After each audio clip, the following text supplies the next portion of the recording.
Hey, what's up guys? Oracle here, and today we're going to do another tips and tricks video, secret to success guide for Factory Town. So in this guide, the main thing we're going to be talking about is stacking.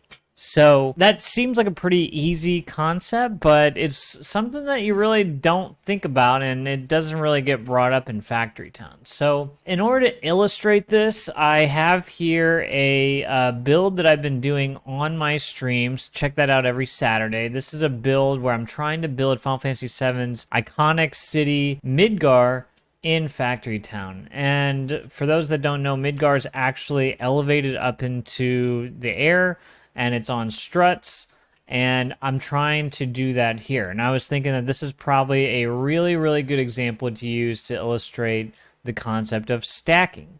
So basically, stacking in Factory Town is just the fact that there is literally no restrictions as to putting things on top of each other. So there's no supports required. You can literally attach any block to another as long as it's adjacent.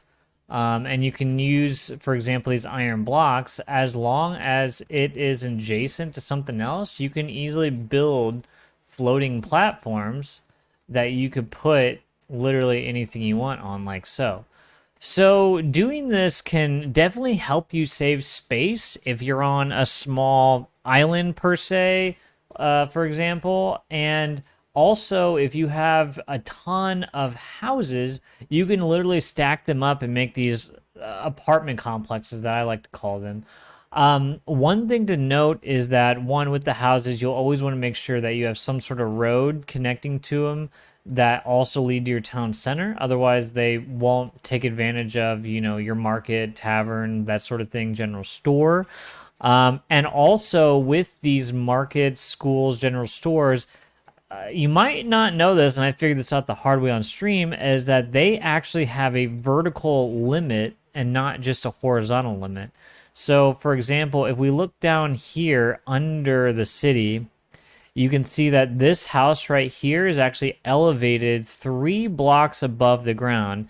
And the reason for that is because if this house was actually right on the ground, it would not be in range of these buildings. So there is actually a vertical range of these, which is about, I don't know, was it 30 blocks high or something like that?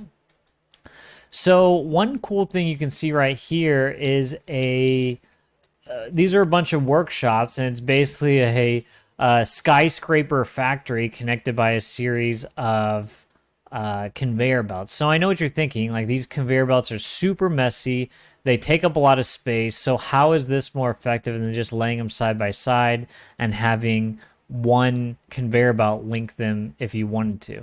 And the answer to that is yes, you're right, this is super messy. So an alternative to that I saw just looking through Reddit and people posting on Steam is you can actually use silos to deliver things vertically without taking up a ton of space.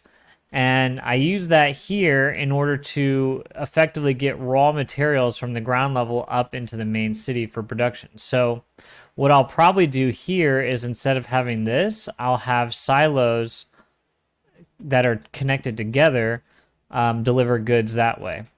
And using this silo method, all you got to do is place a silo, place a ramp with a conveyor belt, another silo, and chain it like so.